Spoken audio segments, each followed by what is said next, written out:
लक्ष्य करो तय, बढ़ो आगे। लक्ष्यहीन व्यक्ति कभी इधर भागे तो कभी उधर भागे। काफ़ी लोग ऐसे होते हैं जिनको पता ही नहीं होता कि उनको जाना कहाँ है। उनके जो जीवन का जो उद्देश्य है, उनका जो गोल है वो क्या है, वो उन लोगों को पता ही नहीं होता। अभी जिनको अपने जीवन के उद्देश्य के बारे में पता नहीं होता, उनकी जो लाइफ है वो इधर उधर बस भटकती ही रहती है, आगे कभी नहीं बढ़ सकते।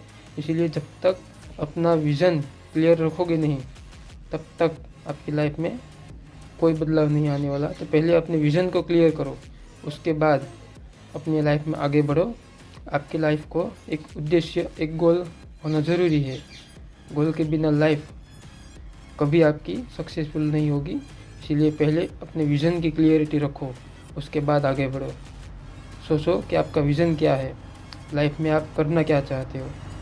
अगर यही किसी को पता नहीं होता तो वो इधर उधर भटकता ही रहता है।